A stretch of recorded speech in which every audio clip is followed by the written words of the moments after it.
hello, Dumelang, Sanbonani, South Africa. A very warm welcome to Expressions. This is definitely the place for you to air your views. I'm your host, Jacqueline Mapala. Sinibingelele silamkeleke mina ngingumxolisi wakwaMasango. Njengoba nibona ke phela sisesiphithipithini namhlanje because Expressions goes to where young people are. Namhlanje ke sikhuluma nge-relief fund ikakhulukazi yabo somabhizinisi abasafufusa. Sifuna ukwazi ke phela ukuthi ngabe bayazi ngayo njengoba futhi sazi ukuthi there are so many obstacles around access with Jackie, including connectivity, internet for somabhizinisi basemalokishini ethu. Indeed, reach and accessibility is extremely important. But to help us get to the heart of this issue, we decided to put a very special spotlight on the NYDA because they are running a relief fund called the Micro Enterprise Relief Fund. We want to find out how exactly does it work, but most importantly, does it practically meet the needs of small business owners, especially who are youth-based in our communities during this lockdown? Take a look at this. I am en route and now heading towards Woodmead Santon to find out more about the Micro Enterprise Relief Fund, which is a business relief fund intervention directed towards youth-owned enterprises and businesses. And now, I've arrived at my destination to have a chat with Executive Chairperson, NYDA, Sfiso Mtsweni. Sfiso, thank you so very much for having this chat with us. We want to find out, as the NYDA, what motivated you to come up with the Micro Enterprise Relief Fund? Thank you very much, Jackie, for having us. As you know, over the last few weeks, the country has been going through a tough time due to the COVID-19. A lot of businesses had to close down, and the government came up with various stimulus packages. And we as the NYDA thought there needed to be a package specifically for young people, particularly those that are in the micro space. Here we are talking about people who are running small tire businesses, people who've been selling dikota, you know, people who are running small gyms, people who are running small maintenance businesses. The businesses that you're going to be assisting, let's go into the specifics of what is the requirement. Firstly, 18 to 35. Your business must have been existing for the last 6 months or so. You must, be a South African. It must be registered with either CIPC or SARS. And your business must, through order books, through invoices, show that, you've been impacted quite negatively by the NYDA. We've relaxed those requirements. We don't want a lot of things. So young people are able to go and download the form on our website. And it's a one-pager, by the way. We don't want a lot of, information. And once you filled in those particular forms, we've decentralized application. So in other words, your application will go directly into a branch. So let's say you are in Polokwane, your application will be processed in Polokwane. If you're in KZN, in Nelspruit, and so on and so on. And we're also looking at a faster turnaround time. So those applications will be processed quickly. As and when they are received, they will get their responses. In terms of the online application, does it not disadvantage young people who don't have access to the internet? Well, it does. It does. As I said, look, we're not operating in a normal environment. I wish we were. Normally, as you know, we've got outreach vehicles that are fitted with Wi-Fi, capacity. So whenever our outreach vehicles actually go out, young people will be able to do that. So are you confident that young people on the ground will be informed and know about this relief funding? We are running a massive drive to inform young people through social media. As you know, we're all at home. So everything that we do, we're doing it virtually. So we're encouraging young people to use social media, to go into our website. Of course, we can do more. There's always space to do more. And I think that's exactly what we want to do. We want to, as we're talking to you here, as we're talking everywhere else, we want to reach each and every young person. My next stop is Cosmo City. After my chat with Sfiso, I had more questions than answers. I wanted to find out the reality on the ground about how many youth business owners in our townships know about this relief fund and how easy is it to apply for it considering challenges with data and internet access during the lockdown. My first business owner is Tepo Moima, who owns a clothing label called Mawaza. Mawaza, it's my name. Actually, it's my stage name. It's a name that I was given by my grandfather. So when I was young, what happened is I used to be naughty. So he's like, yo, this boy when I'm Mawaza. Then from there, like, your name is Mawaza. Then growing up, that's when I started people calling Mawaza, Mawaza, Mawaza. So when I MC, when I do music, it's like, yo, Mawaza, we like this. So I was like, yo, why not brand the name? Because it's something that I was given by my grandfather. Then I'll keep it forever. I started this business last year, October. After I just got retrenched at work, I decided, yo, I have passion of fashion and clothes. Why not brand my name and push with it? So that's where the dream started, and then I started stocking, printing, and then until now. How has the lockdown affected your business? It has really, really affected the business. As you can see, I have summer range, which is back ahead, and then now we're approaching winter. So clearly, I'm no longer gonna sell this. I'm gonna have to prepare for winter stuff, which is beanies, hoodies, and jackets. So it has really, really affected my pocket. Yeah, in a big way, because I can't do anything. I can't go out. I can't sell. I can't courier. I can't do anything. I can't go in stock. Yeah. How are you currently surviving? At the moment, my brother's doing most of the stuff at home, food and whatever. It's really tough. I'm not receiving any income. People that I've given t-shirts or whatever that owe me, I cannot ask for money because as well they're not going to work. It's really, really tough. Do you think that your business will survive this lockdown? If it carries on, I don't think it will survive because everything that is here, I need to go and get it. So if, for instance, now we're on level 4, where I stock, the shops are not open. So if we on level 4 until, let's say, for like 3 months or 4 months, so I'm doomed. There's nothing I can do. I'm just going to have to stick with this and then come up with a plan what to do for my business. I asked Tsepo whether he knew anything about the NYDA Business Relief Fund that is targeted at township businesses such as his. No, I'm not aware of that. I've never heard about that. I'm just hearing this from you, actually. I proceeded to encourage Tsepo to go to the NYDA website on his phone and look up the relief fund, and to my disappointment, he indicated that he did not have any data. Some of us, we don't have access to internet. Like, for instance, I don't have data, so I wouldn't know what's really happening.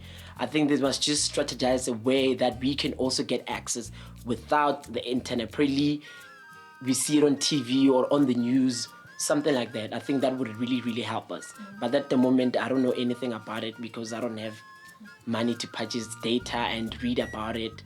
How does it help in the business, so forth. I borrowed Tsepo my phone so that he could at least check whether his business could qualify. I think I can qualify for it, but then I just have to do a couple of things that I'm seeing here, like registering my business. So far, age, I'm qualifying. Registering my business. That's the only thing that I see that I need. Also, the invoices and stuff, because I do everything through my bank statement, my bank. So I think I can qualify. Tsepo's advice to young people is, for those that are still going to school, guys, study hard. It's very, very hard out there. As you can see, I'm struggling. If I went to school and studied something, I wouldn't be in such situation right now. Study hard, go after your dreams like I'm doing. Don't let anybody tell you what you can't do, what you cannot do. I was retrenched about a year ago, but look at me right now. I'm pushing my business and then trying to fulfill my dream and make my family happy. So go out there and do you. I guess in Israel, in the Bagatsepo, clearly a lot still needs to be done. When we return, Kubegela Pambili and catching up with another young entrepreneur in Soweto. you definitely don't want to miss this. You are watching Expressions. We'll be back right after this.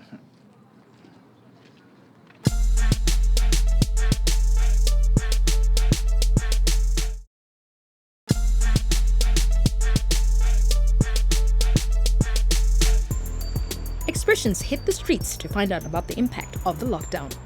Don't like this particular, we are no longer working our normal hours. There are some things still like rapalla kudi thola. I'm patanga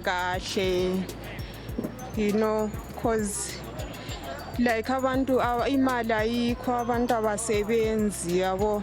Njengoba mina ngirana i-crash, the crash is closed down as a Cosmos Hitos Shalom, as you can see, Shalom Nazareth School. Lapha i-lockdown lebe ngesikhathi icala abantu sesivele sinowe singale ukuthi sizoqalela kuphi ngoba iningi labantu bayakhabe bekhala bethi manje sizoqalela kuphi njengobana yonke imisebenzi ivaliwe thina njengade esidayisa estradeni kuba nzima ngokubana akulo omunye umuntu ongasinceda.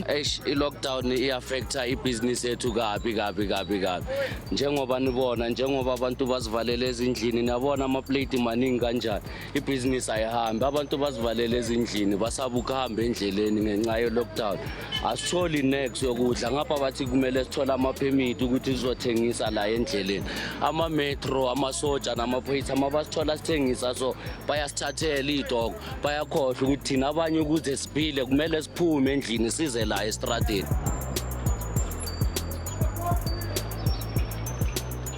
Ake siqhubekela phambili ngale nkulumo yethu. We catch up with another entrepreneur and we want to know ukuthi ngabe uyazi ngale relief fund as well as ways to access it.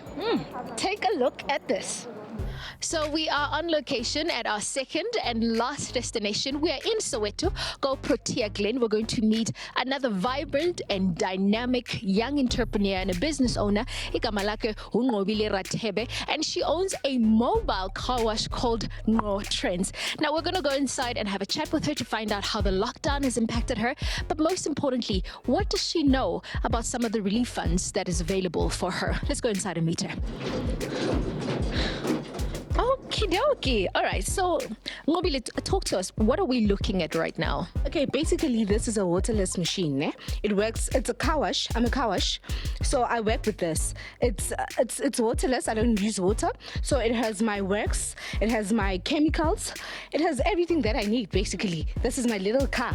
It looks beautifully portable. I think that's the one thing that we noticed. But I think tell us a little bit about No Trends. How did it start about? What is it that motivated you to say, let me start a mobile car wash? Okay, well, No Trends started 2018.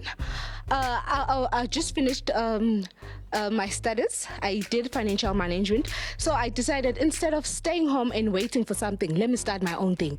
Hence, I started my own car wash. It was very small. And then afterwards, I got recognized by NYDA. That's when I got my big equipment. How have you experienced the lockdown? Okay, well, lockdown has really knocked me down, really.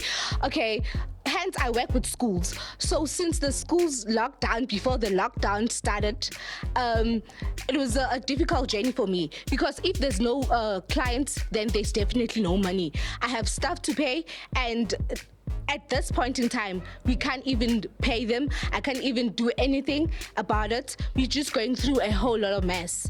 So lockdown has a bad impact for me. But what can I say? So how have you managed to survive during the lockdown? Okay, well, we had something. Obviously, I bank a month, so I had a little savings to maintain me. But now they're getting finished, hey? So yeah. I asked Ngobile whether she knew anything about the NYDA Micro Enterprise Relief Fund. Yes, definitely. I'm aware of it. I'm in the process of applying for it. I'm hoping I qualify and everything goes well. Ngobile, what did you have to do in order to apply for the funding? You get to have your own business. It must be registered. You must have your own bank account. You must, so that we can trust that you're working really, and you must be at least 6 months in the business field, because we know we've got this tendency of saying I'm starting business and then 3 months down the line you stop. So at least you must have 6 months in the business, and then you go for it. So it's important, obviously, to have a track record. So there are lots of business owners who are like, yazini, asina data, asina internet, and because of the lockdown, we can't even go to, ama internet cafes and so forth. So how were you able to overcome some of those challenges? Okay, well, as I said, once you're in business, it's important for you to save. It's important for you. That's why we have a business account. So I was banking some of my profits. So at this stage, I use that to maintain myself right now. So I had data. And obviously, since I'm part of the NYDA team, I got an email asking me to apply. So definitely, yes. What is your word of inspiration to young business owners out there who are struggling to find any kind of relief funding for their businesses? Okay, well, number one, I'll say let's hold on. It's not going to be easy, and we all know, Guti, there's a change that's coming, and it's going to be difficult for us to adapt. So one thing that I can say is that it's either you adapt now or you just freeze. And once you freeze, you're not gonna get anything. So work with what you have. Yes, I know it's not gonna be easy. We're all not making money at this point. It's really bad. But try something. Let's have you selling masks. Let's have you just work with what is needed right now. Let's do that. Okay, sibonge kakhulu Nqobile ngalawo mazwi, and it's very nice and refreshing to see such an upbeat young entrepreneur. The future is very bright. Yes, indeed. Nqobile, you are such an inspiration. But after the break, we're going to be speaking to Save a Business. And this is another worthy initiative that is supporting small businesses in our country. You are watching Expressions. Stay with us.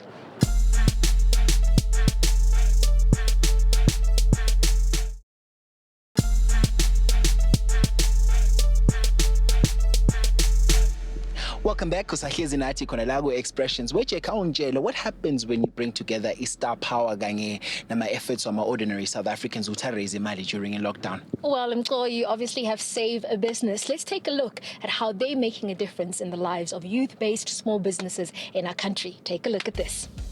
Okay, so Zuko, tell us a little bit about what was the motivation behind starting Save a Business? So Save a Business essentially is an alternative way for us to fund small businesses, as a lot of the government's mechanisms and platforms have arrived quite late at actually rescuing our small businesses. So what we did is we got civil society to get behind this fund where we would be able to supply 20,000 Rand grants to small businesses.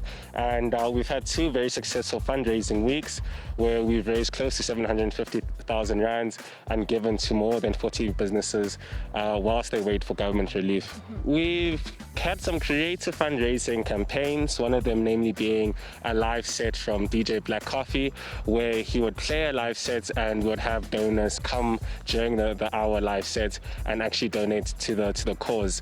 After that, we had Laduma Ngogolo from Mankosa, as well as Nelson Makamo, who then donated a collaborative piece that they did together.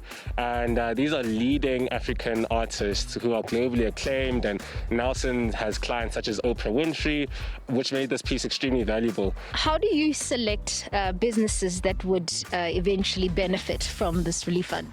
So we've got a very simple criteria. We want businesses that have been shading for 3 years, that have at least 2 employees and are making at least 300,000.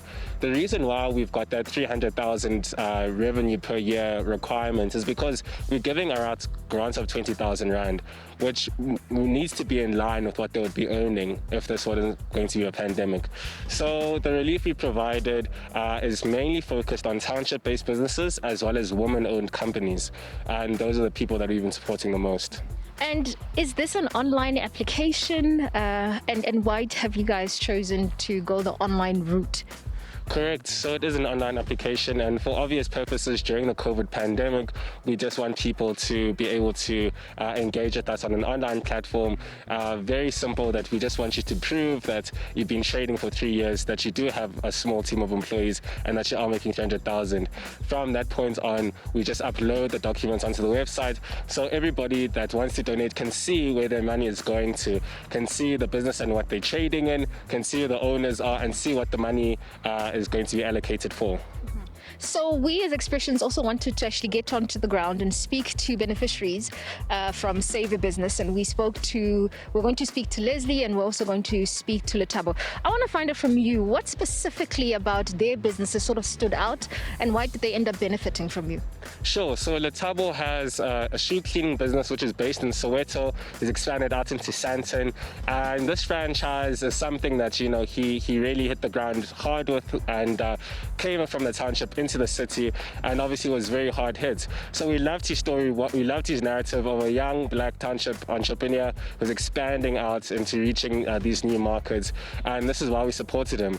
Leslie runs a marketing company, and she employs a bunch of other women as well as other disabled people, and we think this is a great narrative to make sure that, look, these people need support too, and there's not going to be work much longer, but maybe this is a good opportunity for us to give you something to repackage and repurpose your value proposition. What is your advice for young people who are saying, listen, we don't have access to the internet, but would have loved to have benefited from this relief fund? Sure, and that's happened before. We've had entrepreneurs send through their documents on WhatsApp where we've been able to verify the required docs.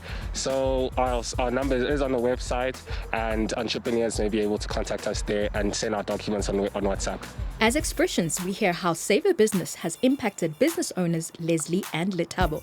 Hi guys, I'm Leslie Jennings from Gig Culture. We're an events management business based in Bloemfontein in the Free State, and we're one of the businesses that benefited from Save a Business. The initiative and the funds raised will contribute to our essential overheads, such as keeping the team connected and enabling us to have the resources to pivot in this time. The severe impact of the restriction of no public gatherings means that we can't carry on with our core business.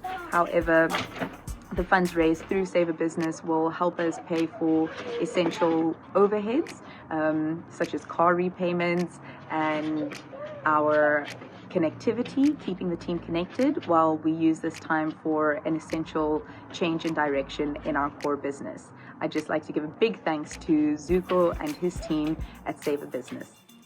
Hi everyone, my name is Letabo Mokoena and I'm the owner of Walkfresh. We're a sneaker cleaning and shoe care company based in Davidson. My business is one of the beneficiaries from the Save a Business initiative, and I'd really like to thank all the donators, the people that have contributed to the initiative.